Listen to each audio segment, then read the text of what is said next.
서울 변두리 작은 시장. 70세 말수는 매일같이 무거운 고기 봉지를 들고 집으로 향한다. 사람들은 수군댄다. 저 노인 혼자 사는데 왜 매일 고기를 저리 사가지? 혹시 치매 아니야? 결국 정육점 사장이 경찰에 신고한다. 경찰은 팔을 붙잡으며 말한다. 이유를 대보시죠. 왜 이렇게 고기를 사는 겁니까? 그 순간 말수는 눈물이 터진다. 내가 이러는 데는 다 사정이 있어요. 제발 믿어주세요.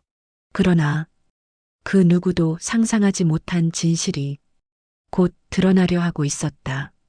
여러분 억울하고도 슬픈 이 이야기 끝까지 지켜보고 싶으시다면 지금 구독 눌러주세요. 여러분의 한 번의 구독이 저희에겐 다음 이야기를 이어갈 힘이 됩니다. 사연 시작합니다. 새벽 6시 말수는 어김없이 눈을 떴습니다. 70이 넘은 나이에도 불구하고 몸은 시계처럼 정확했죠. 아니, 정확하다기보다는 잠이 오지 않는다는 표현이 맞을 겁니다. 밤새 뒤척이다가 결국 포기하고 일어나는 게 요즘 말순의 일상이었거든요.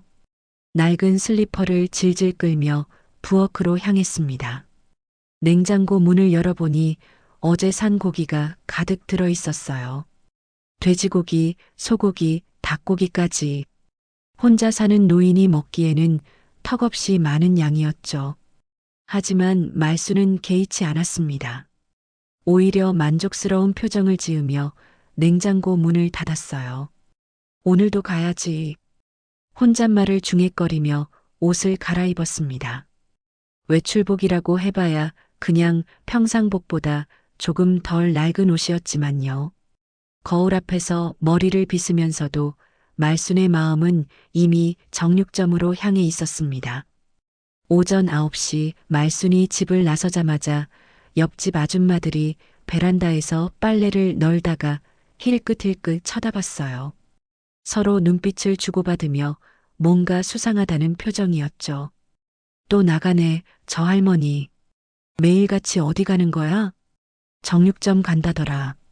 어제도 큰 봉지 들고 왔던데.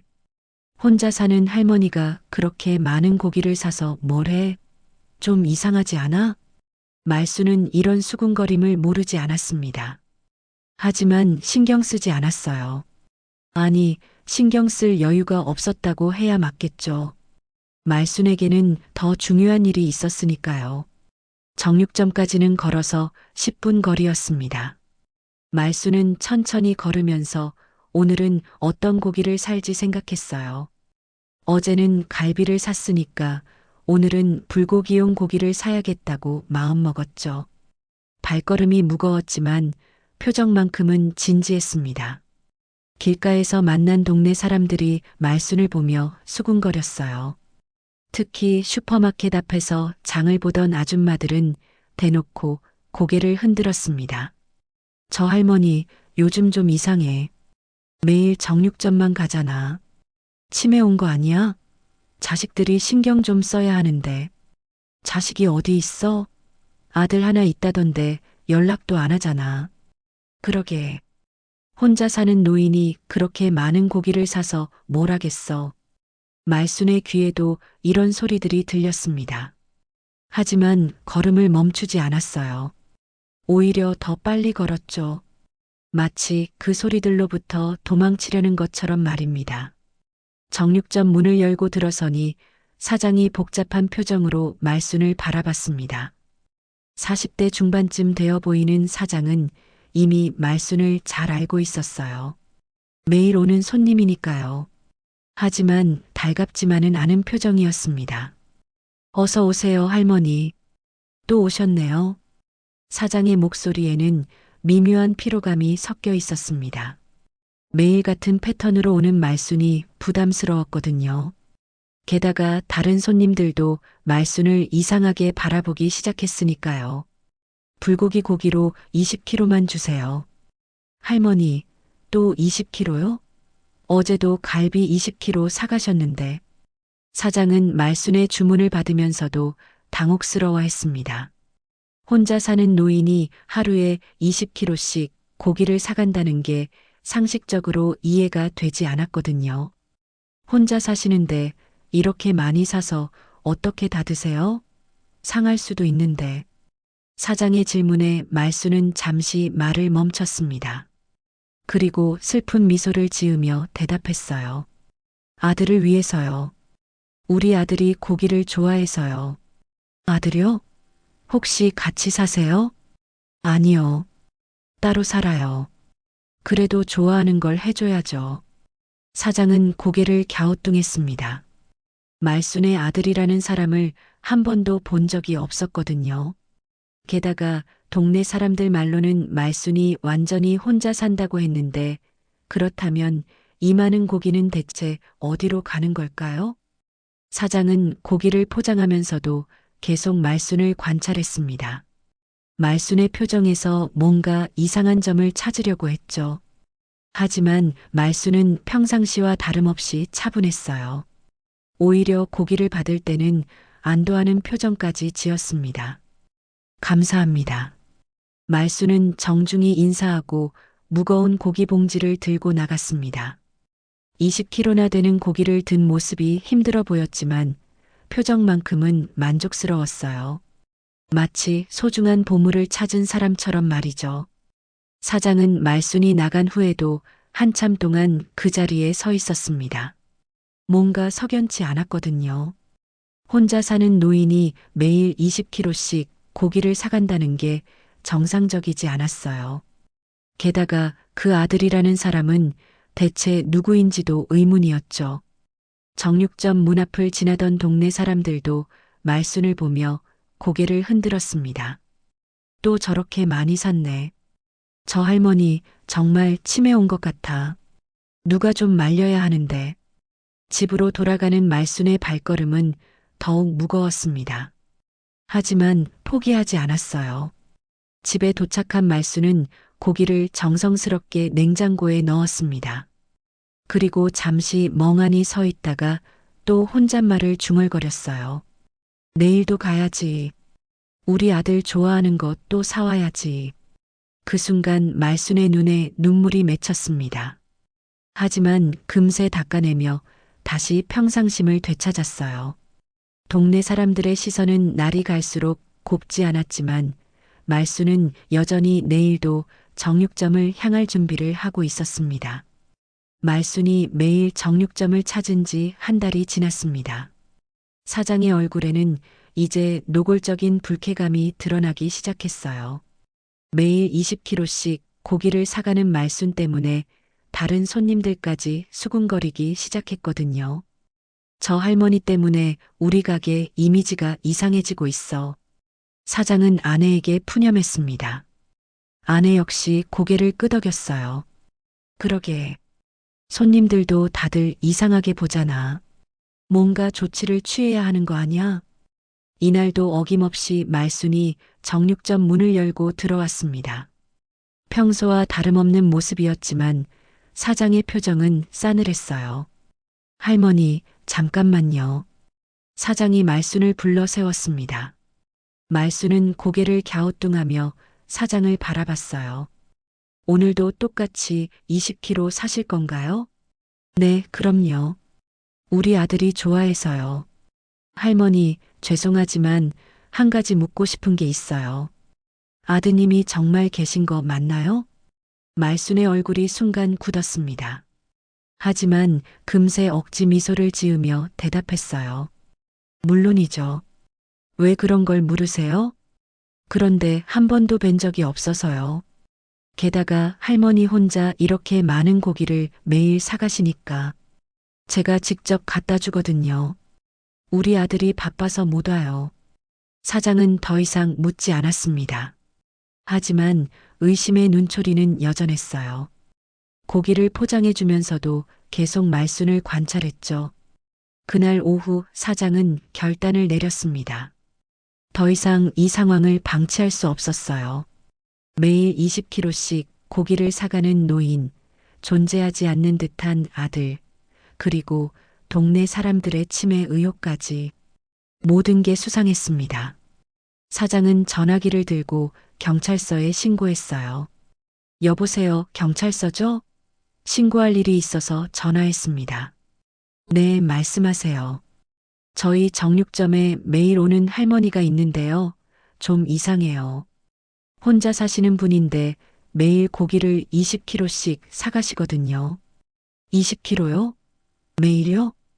네, 벌써 한 달째예요. 아들을 위해서라고 하는데 그 아들이라는 사람을 한 번도 본 적이 없어요. 동네에서는 치매에 걸렸다고 소문이 나고 있고요. 경찰관은 잠시 생각했습니다. 확실히 이상한 상황이었어요. 혹시 그 고기들을 어떻게 처리하시는지 아세요? 그게 문제예요. 전혀 모르겠어요. 그런데 계속 사가시니까 뭔가 문제가 있는 것 같아서요. 혹시 정신적인 문제가 있으신 건 아닐까요? 알겠습니다. 한번 확인해 보겠습니다. 주소 알려주세요. 사장은 말순의 주소를 알려주었습니다. 동네에서 혼자 사는 할머니라고 하니 금세 파악할 수 있을 거였어요. 다음 날 아침 경찰관 2명이 말순의 집을 찾아왔습니다. 말순은 평소처럼 정육점에 가려고 준비하고 있던 참이었어요. 혹시 말순 할머니 되세요? 네, 그런데 웬일이세요? 경찰관들은 서로 눈빛을 주고받았습니다. 말순의 모습이 생각보다 정상적으로 보였거든요. 정육점에서 신고가 들어와서 왔습니다.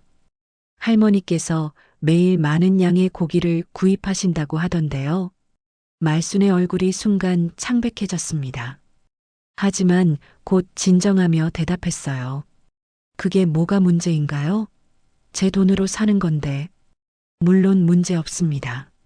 다만 혼자 사시는데 너무 많은 양이라서 혹시 어려움이 있으신 건 아닌지 확인하러 왔어요. 저 혼자 사는 게 아니에요. 아들이 있어요. 경찰관은 고개를 끄덕였습니다. 하지만 여전히 의구심이 들었어요. 그런데 아드님은 어디 계신가요? 같이 사세요? 따로 살아요. 그런데 제가 음식을 해서 갖다 줘요. 우리 아들이 고기를 좋아해서. 아, 그렇군요. 그런데 매일 20kg씩은 너무 많은 것 같은데요. 말순은 잠시 말을 멈췄습니다. 그리고 눈물이 글썽하며 대답했어요. 우리 아들이 많이 먹어요. 몸이 약해서 기운을 내야 해요. 경찰관들은 말순의 진심 어린 모습을 보며 조금 안심했습니다. 하지만 여전히 석연치 않은 부분이 있었어요. 할머니, 혹시 냉장고 좀 봐도 될까요? 이렇게 많은 고기를 어떻게 보관하시는지 궁금해서요. 말순의 표정이 순간 굳었습니다. 하지만 거부할 수도 없는 상황이었어요. 네, 그래요. 말순은 떨리는 손으로 냉장고 문을 열었습니다. 냉장고 안에는 정말로 엄청난 양의 고기가 들어 있었어요. 돼지고기, 소고기, 닭고기까지 종류별로 정리되어 있었죠. 정말 많네요. 이걸 언제까지 다 드실 건가요? 오늘 갖다 줄 거예요. 우리 아들한테. 경찰관들은 서로 눈빛을 주고받았습니다. 뭔가 이상했지만 명확한 문제는 찾을 수 없었어요. 알겠습니다. 그런데 할머니, 앞으로는 조금씩 사시는 게 어떨까요?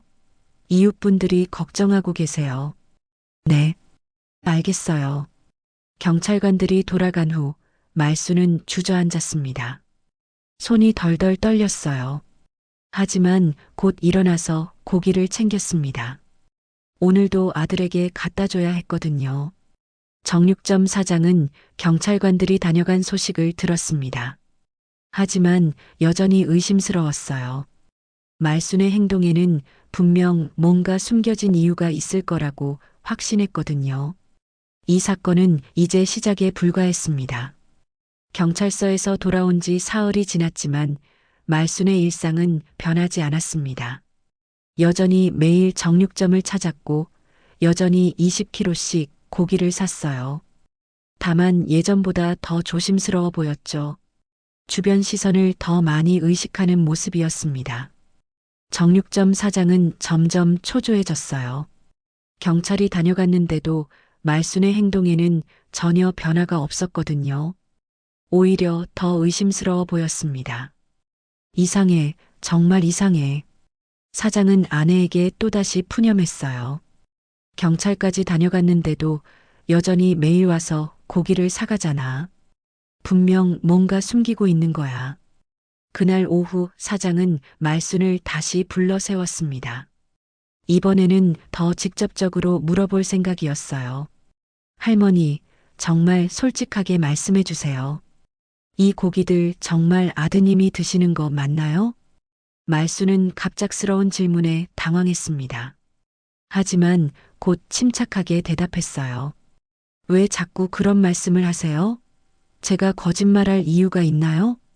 아니, 그게 아니라 너무 많은 양이라서요.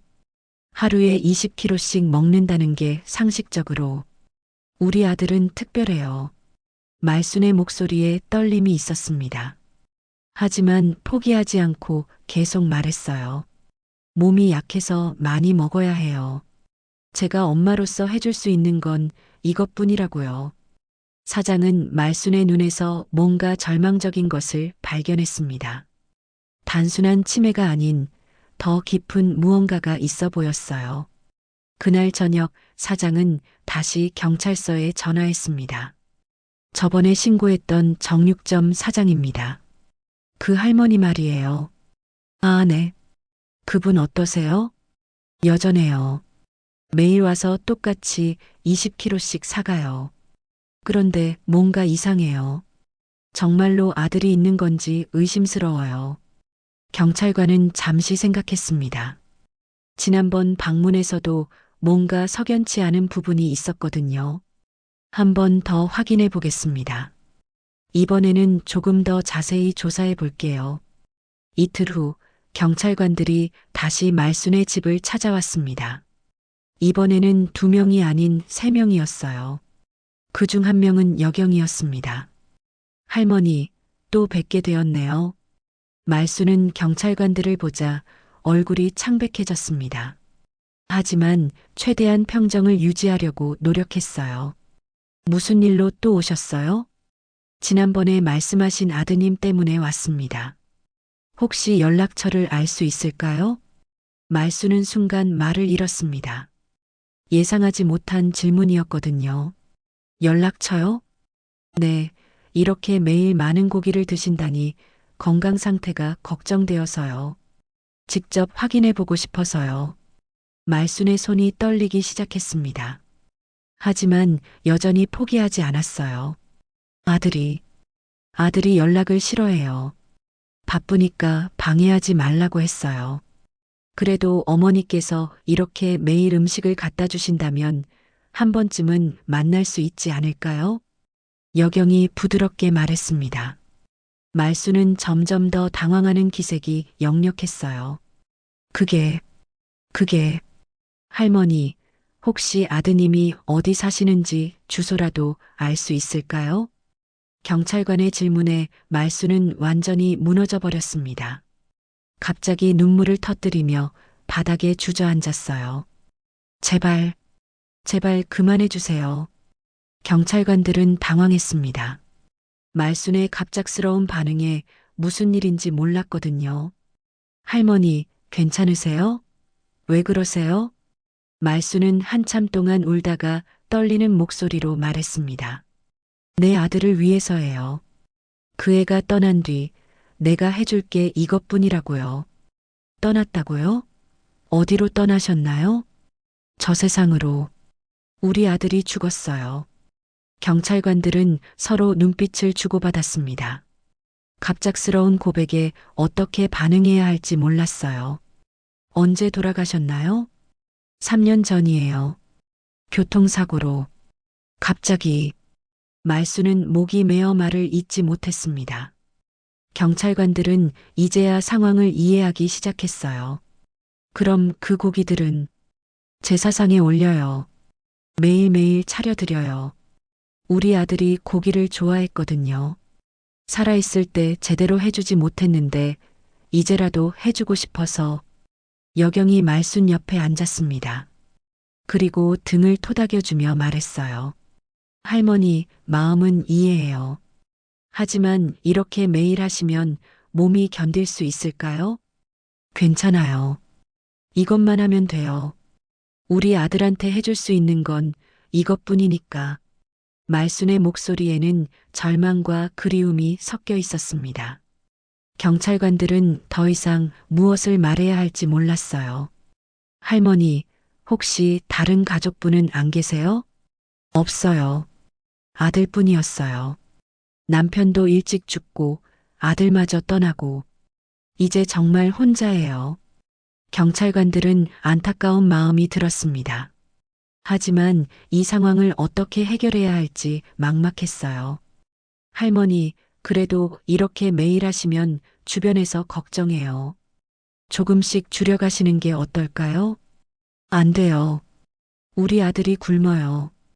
제가 안 해주면 누가 해줘요? 말수는 다시 울음을 터뜨렸습니다. 경찰관들은 더 이상 어떻게 해야 할지 몰랐어요. 이건 단순한 사건이 아니었거든요. 한 어머니의 깊은 상실감과 그리움이 만들어낸 비극이었습니다. 그날 저녁 경찰서에서는 이 사건을 어떻게 처리할지 고민했습니다. 법적으로는 문제가 없었지만 인간적으로는 도움이 필요한 상황이었거든요. 경찰관들이 돌아간 후 말수는 한참 동안 그 자리에 앉아 있었습니다. 눈물이 마를 줄 몰랐어요. 3년 동안 혼자 간직해온 비밀이 드러나자 모든 힘이 빠져버린 것 같았죠. 하지만 시간은 흘러갔고 말수는 다시 일어났습니다. 해야 할 일이 있었거든요. 우리 아들 밥 차려줘야지. 말수는 냉장고에서 고기를 꺼냈습니다.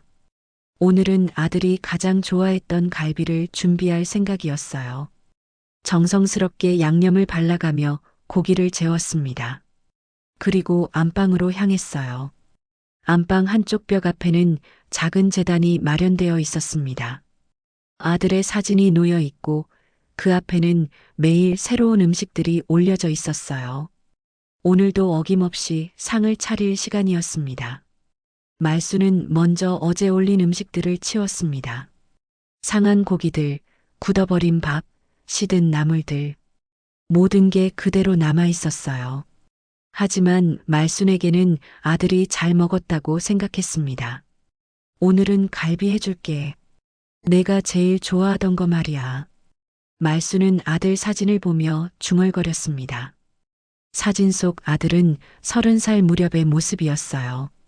환하게 웃고 있는 얼굴이 말순의 마음을 더욱 아프게 했죠. 고기를 구우면서 말순은 아들과의 추억을 떠올렸습니다. 어릴 때부터 고기를 좋아했던 아들, 특히 엄마가 해주는 갈비를 가장 좋아했었죠. 하지만 커서는 바쁘다는 핑계로 집에 잘 오지 않았어요. 그때 더 자주 해줄 걸 그랬나. 말순의 눈에 다시 눈물이 맺혔습니다. 후회가 밀려왔거든요. 아들이 살아있을 때 더 잘해주지 못한 것에 대한 후회였어요. 고기가 다 구워지자 말수는 정성스럽게 상을 차렸습니다. 갈비, 밥, 김치, 미역국까지 아들이 좋아했던 음식들로 가득 채웠어요. 우리 아들아, 엄마가 갈비 구워줬어. 많이 먹어. 말수는 아들 사진 앞에 앉아 한참 동안 이야기했습니다. 오늘 있었던 일들, 경찰이 다녀간 이야기까지 모든 걸 털어놓았어요. 경찰 아저씨들이 왔었어. 내가 죽었다고 말해버렸다. 어떡하지? 이제 사람들이 이상하게 볼 것 같아. 사진 속 아들은 여전히 웃고 있었습니다. 말수는 그 미소를 보며 조금이나마 위안을 받았어요. 그때 집 밖에서 소음이 들렸습니다. 누군가 문을 두드리는 소리였어요. 말수는 깜짝 놀라며 제단을 바라봤습니다. 혹시 누군가 들어와서 이 모습을 보면 어떡하나 하는 걱정이 들었거든요. 할머니 계세요? 밖에서 여자 목소리가 들렸습니다. 동네 아줌마 같았어요. 말수는 서둘러 제단을 가리려고 했습니다. 하지만 이미 늦었어요. 문이 열리면서 옆집 아줌마가 들어왔거든요. 할머니, 안녕하세. 옆집 아줌마는 재단을 보고 깜짝 놀랐습니다. 상위에 놓인 음식들, 그리고 그 앞에서 눈물을 흘리고 있는 말순의 모습을 보고 상황을 파악했어요. 할머니, 이게 뭐예요? 아, 이건 말순은 어떻게 설명해야 할지 몰랐습니다. 하지만 이미 들켜버린 상황이었어요. 우리 아들 제사상이에요. 제사상이요? 그런데 왜 매일? 옆집 아줌마는 어리둥절했습니다. 제사는 보통 기일에만 지내는 건데 매일 지낸다는 게 이상했거든요. 아들이 혼자 저 세상에서 외롭고 배고플까 봐서요. 그래서 매일 차려드리는 거예요. 그래도 할머니, 이건 너무... 옆집 아줌마는 말을 잇지 못했습니다. 말순의 정신 상태가 정상이 아니라는 걸 알았거든요. 할머니, 정육점에서 매일 사오는 고기가 모두 이걸 위해서였어요? 네, 우리 아들이 고기를 좋아해서요. 옆집 아줌마는 한숨을 쉬었습니다. 이제야 모든 게 이해됐어요. 말순이 매일 정육점에서 고기를 사오는 이유, 그리고 동네 사람들이 이상하게 여기는 이유까지. 할머니, 그런데 이렇게 매일 하시면 몸이 힘들지 않아요? 괜찮아요. 우리 아들만 잘 먹으면 돼요. 말순의 목소리에는 확신이 있었습니다. 자신이 하는 일이 옳다고 믿고 있었어요. 옆집 아줌마는 더 이상 뭐라고 말할 수 없었습니다. 대신 말순의 손을 잡아주었어요. 할머니, 힘드시겠어요? 괜찮아요. 이제 이것밖에 할 수 있는 게 없어요. 그날 밤 옆집 아줌마는 남편에게 이 이야기를 했습니다. 남편도 깜짝 놀랐어요. 매일 제사를 지낸다고? 그건 좀 이상한데. 그러게. 완전히 정신이 나간 것 같아. 어떻게 해야 할까? 일단 다른 사람들에게도 알려야겠어. 혼자 두면 더 심해질 것 같은데. 이 소식은 곧 동네 전체로 퍼졌습니다. 말순이 죽은 아들을 위해 매일 제사를 지낸다는 충격적인 사실이 알려진 거예요. 사람들은 말순을 바라보는 시선이 완전히 달라졌습니다. 동정의 시선도 있었지만 불안해하는 시선도 있었어요. 정신이 온전하지 않은 사람이 근처에 산다는 것에 대한 두려움이었죠. 말순은 이런 시선들을 느꼈지만 신경 쓰지 않았습니다. 오직 아들 생각뿐이었어요. 내일도 모레도 계속해서 아들을 위한 상을 차릴 생각이었습니다. 하지만 이 모든 상황에는 아직 밝혀지지 않은 더 큰 비밀이 숨어 있었어요. 말순의 비밀이 동네에 퍼진 지 일주일이 지났습니다. 사람들의 반응은 다양했어요. 어떤 이들은 동정했지만 어떤 이들은 불안해했습니다. 하지만 말순의 일상은 여전히 변하지 않았어요. 매일 정육점에 가서 고기를 사고 집에 돌아와 아들을 위한 제사상을 차렸죠. 그런데 이날 예상치 못한 일이 벌어졌습니다. 경찰관 한 명이 말순의 집을 다시 찾아온 거예요. 하지만 이번에는 혼자가 아니었습니다.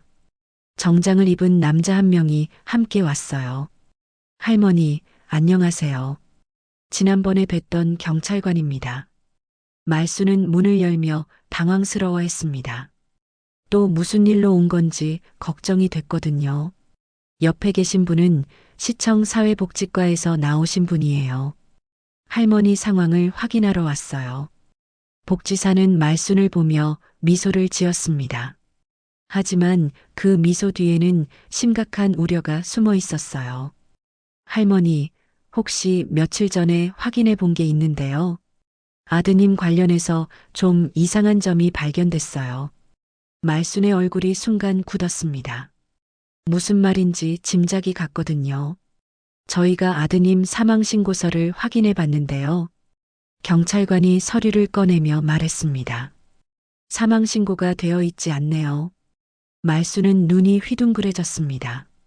뭔가 잘못 들은 것 같았어요. 뭐라고요? 아드님이 사망하셨다고 하셨는데 공식적인 사망 신고가 접수되지 않았어요. 복지사가 부드럽게 설명했습니다. 혹시 어떤 병원에서 돌아가셨는지 알 수 있을까요? 말수는 머리가 하얘졌습니다.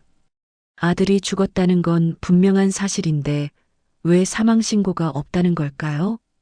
그게 교통사고로. 교통사고라면 경찰서에 신고가 되었을 텐데 그런 기록도 없어요. 경찰관의 말에 말수는 완전히 혼란스러워했습니다. 그럼 우리 아들이? 할머니, 혹시 아드님과 마지막으로 연락한 게 언제예요? 복지사의 질문에 말수는 기억을 더듬어 봤습니다. 3년 전, 3년 전에 전화가 왔었어요. 그 후로는 그 전화에서 뭐라고 하셨나요? 더 이상 연락하지 말라고, 자기 일에 신경 쓰지 말라고. 말순의 목소리가 점점 작아졌습니다. 그때의 기억이 생생하게 떠올랐거든요. 경찰관과 복지사는 서로 눈빛을 주고받았습니다. 상황이 예상과 달랐어요. 할머니, 저희가 좀 더 자세히 조사해 보겠어요. 혹시 아드님 이름과 생년월일을 알 수 있을까요? 말수는 떨리는 목소리로 아들의 인적사항을 알려줬습니다. 경찰관은 즉시 전화를 걸어 확인 작업에 들어갔어요. 네, 김민수, 1985년생. 네, 확인 부탁드려요. 몇 분 후 경찰관의 표정이 굳어졌습니다. 그리고 복지사에게 뭔가를 속삭였어요. 할머니, 죄송하지만 충격적인 사실을 말씀드려야겠어요. 복지사가 조심스럽게 말했습니다. 아드님이 살아계세요. 말수는 그 말을 듣고 잠시 멈춰섰습니다. 무슨 말인지 이해할 수 없었어요. 뭐라고요? 현재 서울에 거주하고 계시고 결혼도 하셨어요. 자녀도 있고요. 이 말에 말수는 완전히 무너져 버렸습니다. 바닥에 주저앉으며 울음을 터뜨렸어요. 그럼 우리 아들이 살아있다는 거예요? 네, 그렇습니다. 그럼 왜 연락이 없는 거예요? 왜 엄마한테 죽었다고 생각하게 놔뒀어요? 말순의 울음소리가 집안을 가득 채웠습니다. 3년 동안 죽은 줄 알고 지낸 아들이 살아있다는 충격, 그리고 그동안 자신을 완전히 버렸다는 절망감이 동시에 밀려왔거든요. 할머니, 진정하세요. 저희가 연락을 취해보겠어요. 하지만 말수는 진정할 수 없었습니다. 3년 동안 매일 제사를 지내며 죽은 아들을 그리워했는데 그 아들이 살아서 다른 가족과 행복하게 살고 있다는 현실을 받아들이기 어려웠어요. 우리 아들이 정말 살아있어요? 네, 확실해요. 지금 연락을 취해보겠어요. 경찰관이 전화를 걸었습니다. 한참 후에 누군가 전화를 받았어요. 김민수 씨죠? 경찰입니다. 어머님 관련해서 연락드렸는데요. 전화 너머에서 남자 목소리가 들렸습니다. 하지만 그 목소리는 차갑기만 했어요. 저희 어머니와는 연락을 끊었습니다. 더 이상 관여하지 마세요. 하지만 어머님께서 아드님이 돌아가신 줄 알고 계세요. 그건 어머니 마음이고 저는 상관없어요. 말수는 전화 너머의 아들 목소리를 들으며 가슴이 찢어지는 것 같았습니다.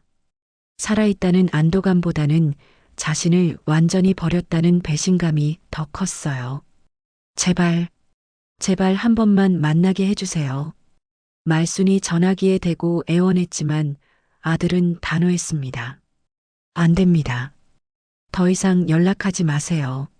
전화가 끊어졌습니다. 말수는 그 자리에서 완전히 무너져 버렸어요.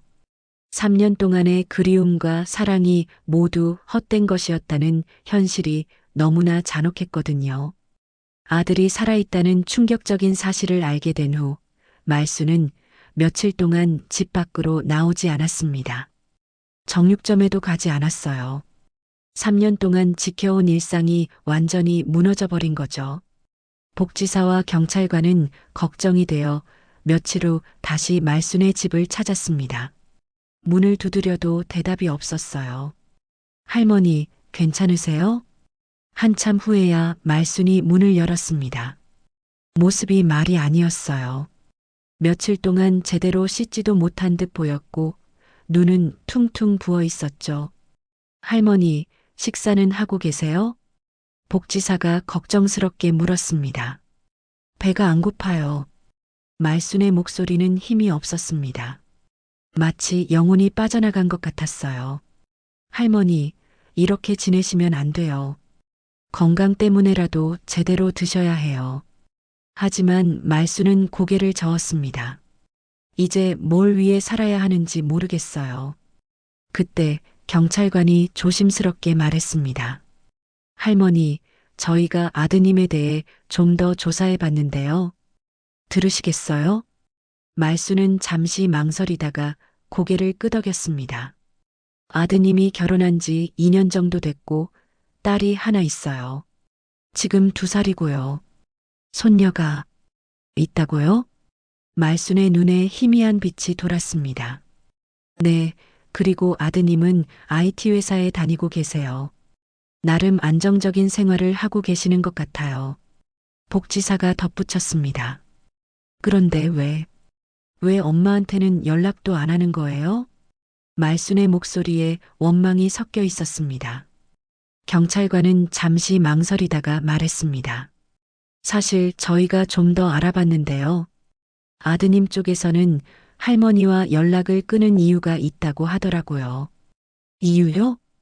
과거에 뭔가 있었던 것 같은데 구체적으로는 말씀 안 해주시더라고요. 말순은 고개를 떨궜습니다. 과거에 어떤 기억이 떠오르는 것 같았어요. 할머니, 혹시 아드님과 사이가 안 좋아진 특별한 계기가 있었나요?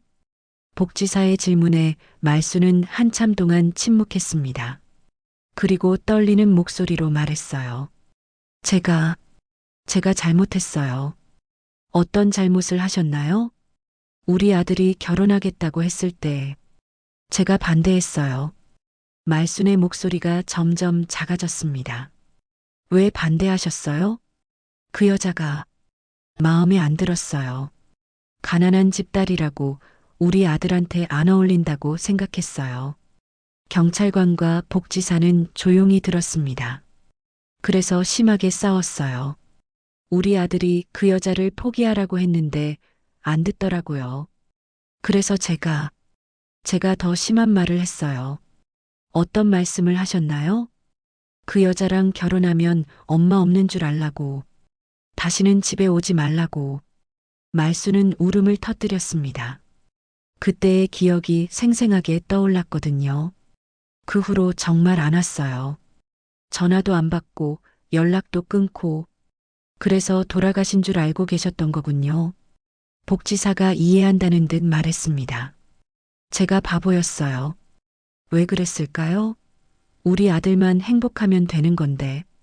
말순은 자책하며 계속 울었습니다. 그때 경찰관의 휴대폰이 울렸습니다. 전화를 받더니 표정이 굳어졌어요. 네, 알겠습니다. 전화를 끊고 복지사에게 뭔가를 속삭였습니다. 그리고 말순을 바라보며 말했어요. 할머니, 혹시 정육점 사장님과 무슨 특별한 일이 있었나요? 정육점 사장요? 별일 없는데요. 왜 그러세요? 사실 저희가 조사하는 과정에서 이상한 점을 발견했어요. 경찰관이 진지한 표정으로 말했습니다. 정육점 사장이 할머니에 대해 신고할 때 뭔가 의도적인 부분이 있었던 것 같아요. 의도적이라고요? 네, 그리고 방금 전화는 시청에서 온 건데요. 할머니 재산 관련해서 문의가 들어왔다고 하더라고요. 말수는 무슨 말인지 이해할 수 없었습니다. 제 재산이요? 누군가 할머니가 치매에 걸렸다며 재산 관리에 대한 문의를 했다고 해요. 복지사가 설명했습니다. 혹시 그 사람이 누군지 아세요? 확인해 보니까 정육점 사장이더라고요. 이 말에 말수는 깜짝 놀랐습니다. 정육점 사장이 왜 제 재산에 관심을 가져요? 그게 저희도 궁금한 부분이에요. 할머니와 어떤 관계인지 알 수 있을까요? 말수는 기억을 더듬어 봤습니다. 정육점 사장과는 단순히 손님과 사장의 관계뿐이었는데 왜 재산에 관심을 갖는지 이해할 수 없었어요. 별다른 관계는 없어요. 그냥 고기 사러 다니는 곳이에요. 혹시 사장님이 할머니에게 특별한 관심을 보인 적은 없나요? 경찰관이 물었습니다. 글쎄요. 자꾸 제가 고기를 많이 산다고 신경 쓰더라고요. 그게 다예요? 네, 그런데 왜 갑자기? 경찰관과 복지사는 서로 의미심장한 눈빛을 주고받았습니다. 뭔가 더 큰 음모가 있을 것 같았거든요. 할머니, 저희가 좀 더 자세히 조사해 보겠어요. 혹시 이상한 일이 생기면 바로 연락 주세요. 하지만 말수는 여전히 혼란스러워 했습니다. 아들이 살아있다는 충격도 받아들이기 어려운데 정육점 사장까지 뭔가 꾸미고 있다니. 도대체 무슨 일이 벌어지고 있는 건지 알 수 없었어요. 그날 밤 말수는 잠들 수 없었습니다. 너무 많은 일들이 한꺼번에 벌어졌거든요. 하지만 가장 큰 고통은 여전히 아들에 대한 그리움이었습니다. 일주일 후 동네 마을회관에 사람들이 모여들기 시작했습니다. 경찰에서 말순과 정육점 사장에 관한 조사 결과를 발표한다고 공지했거든요. 동네 사람들은 모두 궁금해했어요. 그동안 이상하게 여겼던 말순의 행동과 정육점 사장의 신고 사이에 무슨 일이 있었는지 알고 싶었거든요. 말순은 떨리는 마음으로 회관에 들어섰습니다. 사람들의 시선이 모두 자신에게 쏠린 것 같아 부담스러웠어요. 하지만 진실을 알아야 했습니다. 왜 정육점 사장이 자신의 재산에 관심을 갖는지, 그리고 이 모든 일의 진실이 무엇인지 말이죠. 정육점 사장도 회관에 있었습니다. 평소보다 긴장한 기색이 역력했어요. 말순과 눈이 마주치자 시선을 피했죠. 경찰관이 앞으로 나왔습니다. 손에는 두꺼운 서류 뭉치를 들고 있었어요. 여러분, 오늘은 말순 할머니와 정육점 사장 김철수 씨에 관한 조사 결과를 발표하겠습니다. 회관이 조용해졌습니다. 모든 사람들이 경찰관의 말에 집중했어요. 먼저 말순 할머니에 대해 말씀드리겠습니다. 할머니께서는 돌아가신 줄 알았던 아드님이 실제로는 살아계시다는 사실을 최근에 알게 되셨습니다. 동네 사람들이 웅성거렸습니다. 이미 소문으로는 들었지만 공식적으로 확인되니 더욱 충격적이었어요. 아드님과는 결혼 문제로 심하게 다투신 후 연락이 끊어진 상태였고 할머니께서는 아드님이 세상을 떠났다고 오해하고 계셨습니다. 말순의 눈에 다시 눈물이 맺혔습니다. 공개적으로 자신의 과거가 드러나니 부끄러웠어요. 그래서 3년 동안 매일 제사상을 차리며 아드님을 그리워하셨던 겁니다. 경찰관이 잠시 말을 멈추더니 정육점 사장을 바라봤습니다. 이제 정육점 사장 김철수 씨에 대해 말씀드리겠습니다. 김철수의 얼굴이 창백해졌습니다. 김철수 씨가 말순 할머니를 치매 환자로 몰아가려 한 이유는 할머니의 재산 때문이었습니다. 회관이 다시 웅성거렸습니다. 사람들은 믿을 수 없다는 표정을 지었어요. 하지만 여기서 더 충격적인 사실이 밝혀졌습니다. 경찰관의 목소리가 더욱 진지해졌습니다. 김철수 씨와 말순 할머니 사이에는 특별한 관계가 있었습니다. 말순은 고개를 갸우뚱했습니다. 무슨 말인지 이해할 수 없었거든요. 김철수 씨는 말순 할머니의 친아들입니다. 이 말에 회관 전체가 조용해졌습니다. 모든 사람들이 충격에 빠졌어요. 말순 역시 믿을 수 없다는 표정을 지었죠. 뭐라고요? 말순이 떨리는 목소리로 물었습니다. 김철수 씨는 할머니께서 40년 전에 입양 보낸 첫째 아들입니다. 말순의 머리가 하얘졌습니다. 갑자기 오래된 기억들이 떠올랐어요. 그때 그 아이가, 네, 맞습니다. 김철수 씨는 할머니께서 어려운 형편 때문에 입양 보내신 아들입니다. 김철수가 자리에서 일어났습니다. 더 이상 숨길 수 없었거든요. 그래요. 저는 당신이 버린 아들이에요. 김철수가 말순을 향해 소리쳤습니다. 목소리에는 수십 년간 쌓인 원한이 담겨 있었어요. 40년 전 저를 남의 집으로 보내면서 다시는 찾지 않겠다고 했잖아요. 그런데 이제 와서 둘째 아들만 그리워한다고요? 말순은 그제야 모든 걸 이해했습니다. 정육점에서 만난 그 남자가 자신이 입양 보낸 첫째 아들이었던 거죠. 철수야. 우리 철수였구나. 우리 철수라고요? 웃기지 마세요. 당신은 저를 버렸어요.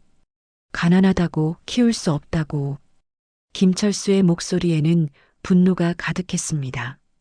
그런데 둘째는 끝까지 키웠잖아요. 대학까지 보내고 결혼까지 시켜주려고 했잖아요. 말순은 말을 잇지 못했습니다. 김철수의 말이 맞았거든요. 저는 입양 가정에서 온갖 고생을 다 했어요. 친부모를 그리워하며 살았고요. 그런데 어른이 되어서 찾아보니 당신은 다른 아들과 행복하게 살고 있더라고요. 철수야, 엄마도 어쩔 수 없었어. 그때는 정말 어려웠고 어쩔 수 없었다고요? 그럼 왜 둘째는 안 보냈어요? 왜 저만 버렸어요? 김철수의 질문에 말순은 대답할 수 없었습니다. 그래서 복수하기로 했어요. 당신이 둘째 아들을 잃었을 때의 그 고통을 똑같이 느껴보라고. 복수라니. 당신을 치매 환자로 몰아서 재산을 빼앗을 생각이었어요. 그래서 매일 고기를 사는 당신을 이상한 사람으로 만들려고 했죠. 회관에 있던 사람들은 모두 충격에 빠져 있었습니다. 이런 드라마 같은 일이 실제로 일어날 줄 몰랐거든요. 하지만 당신이 둘째 아들을 위해 매일 제사를 지내는 걸 보면서 마음이 흔들렸어요. 김철수의 목소리가 떨렸습니다. 당신도 아들을 잃은 고통을 알고 있었구나 싶어서. 그래도 복수는 멈출 수 없었어요. 너무 오랫동안 원망하며 살았거든요. 말순은 눈물을 흘리며 김철수에게 다가갔습니다. 철수야, 미안해. 정말 미안해. 엄마가 잘못했어. 하지만 김철수는 뒤로 물러섰습니다. 이제 와서 미안하다고 해서 뭐가 달라져요? 이미 늦었어요. 철수야, 제발. 엄마가 잘못했으니까 용서해줘. 용서라고요? 40년 동안 버려진 채 살아온 제가 용서를 해달라고요? 그 순간 회관 뒤쪽에서 어린아이 울음소리가 들렸습니다. 김철수의 표정이 순간 변했어요. 아빠! 작은 여자아이가 김철수에게 달려왔습니다. 김철수의 딸이었어요. 말순은 그 아이를 보며 눈이 휘둥그레졌습니다. 자신의 손녀였거든요. 할머니, 우리 손녀. 김철수는 딸을 안으며 복잡한 표정을 지었습니다. 복수와 가족 사이에서 흔들리고 있었어요. 김철수가 딸을 안고 있는 모습을 본 말순은 가슴이 아팠습니다. 자신의 손녀를 처음 보는 순간이었거든요. 하지만 동시에 죄책감도 밀려왔어요. 김철수를 버린 것도 모자라 이 아이의 할머니가 될 자격이 있는지 확신할 수 없었거든요. 철수야. 말순이 조심스럽게 다가가려 했지만 김철수는 여전히 경계하고 있었습니다. 이제 와서 할머니 노릇하려고 하지 마세요. 그게 아니야. 그냥 우리 손녀가 너무 예뻐서. 말순의 목소리가 떨렸습니다. 아이를 보니 김철수가 어렸을 때 모습이 떠올랐거든요. 그때 경찰관이 개입했습니다. 김철수 씨, 복수는 여기서 끝내시는 게 좋겠어요. 이미 모든 게 밝혀졌고 딸분도 보고 계시잖아요. 김철수는 딸을 내려다봤습니다. 아이는 무슨 일인지 모르겠다는 표정으로 아빠를 바라보고 있었어요. 아빠, 왜 울어요? 아이의 순진한 질문에 김철수는 말을 잃었습니다. 자신도 모르게 눈물이 흘렀거든요. 말수는 더 이상 참을 수 없었습니다. 무릎을 꿇고 김철수 앞에 앉았어요. 철수야, 엄마가 잘못했어. 평생 후회하며 살았어. 후회했다고요? 그럼 왜 찾지 않았어요? 찾았어. 몇 번이나 찾으려고 했어. 하지만 입양기관에서 연락처를 알려주지 않더라고. 그리고 무슨 얼굴로 널 만나겠어. 말순이 울먹이며 말했습니다. 당시에는 정말 어쩔 수 없었어. 아버지는 일찍 돌아가시고 나 혼자 두 아이를 키우기에는 너무 힘들었어. 그럼 왜 저만 보냈어요? 둘째는 왜 안 보냈어요? 김철수의 질문은 여전히 날카로웠습니다. 말수는 한참 망설이다가 진실을 털어놓았습니다. 민수는 아팠어. 어릴 때부터 몸이 약해서 병원에 자주 다녀야 했어. 그래서 입양을 보낼 수가 없었어. 그럼 저는 건강했으니까 버려도 된다는 거였어요? 그게 아니야. 내가 더 튼튼하고 똑똑해서 어디 가서도 잘 살 수 있을 거라고 생각했어. 하지만 그게 엄마의 착각이었어. 말수는 자책하며 계속 울었습니다. 엄마는 평생 널 그리워했어. 매일 밤 내 생각을 했어. 잘 자라고 있을까? 행복할까? 엄마를 원망하지는 않을까? 김철수의 표정이 조금씩 누그러지기 시작했습니다. 하지만 여전히 마음을 열지는 않았어요. 그럼 민수는 어떻게 된 거예요? 왜 연락을 끊었어요? 민수는 결혼할 때 내가 반대했어. 그 여자가 마음에 들지 않는다고, 우리 집안에 어울리지 않는다고. 말순이 부끄러워하며 말했습니다. 지금 생각해보니 내가 너무 고집스러웠어. 민수가 좋아하는 사람이면 받아들였어야 했는데. 그래서 민수도 집을 나간 거군요. 응. 그리고 나서 연락이 끊어졌어. 나는 민수가 죽은 줄 알고 3년 동안 제사를 지냈어. 김철수는 복잡한 마음이었습니다. 어머니도 결국 두 아들을 모두 잃은 셈이었거든요. 그때 아이가 말순에게 다가왔습니다. 할머니, 왜 울어요? 아이의 순수한 질문에 말순은 더욱 울음을 터뜨렸습니다. 할머니가 나쁜 일을 해서 그래. 나쁜 일이요? 뭐요? 아이는 진짜로 궁금했습니다. 김철수는 딸을 보며 마음이 흔들렸어요. 회관에 있던 사람들도 모두 숙연해져 있었습니다. 이런 가족의 비극을 목격하니 안타까웠거든요. 경찰관이 다시 말했습니다. 김철수 씨, 이제 결정하셔야 해요. 복수를 계속할 건지 아니면 가족으로 다시 시작할 건지. 김철수는 한참 생각했습니다. 40년간 쌓인 원한을 하루아침에 풀기는 어려웠어요. 하지만 딸을 보니 더 이상 복수에 매달릴 수는 없었습니다. 엄마. 김철수가 처음으로 말순을 엄마라고 불렀습니다. 말순은 그 한마디에 모든 게 풀린 것 같았어요. 철수야. 말순이 김철수에게 달려갔습니다. 김철수도 더 이상 피하지 않았어요. 미안해, 엄마. 나도 너무 원망만 하고 살았어. 아니야, 엄마가 잘못했어. 내가 원망할 만해. 모자가 껴안으며 울었습니다. 40년 만의 재회였어요. 아이는 신기한 듯 두 사람을 바라봤습니다. 아빠, 할머니예요? 응, 할머니야. 아빠의 엄마. 김철수가 딸에게 설명해 줬습니다. 그럼 내 할머니도 돼요? 그럼 당연하지.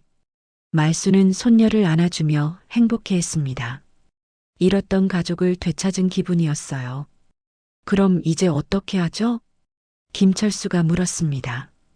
일단 민수부터 만나보자. 엄마가 사과해야 해. 말순이 말했습니다. 그리고 우리도 서서히 가족이 되어보자. 김철수도 동의했습니다. 하지만 쉽지 않을 거라는 것도 알고 있었어요. 며칠 후 말수는 민수를 만났습니다. 처음에는 거부했지만 김철수가 중간에서 설득했거든요. 민수도 결국 어머니를 용서했어요.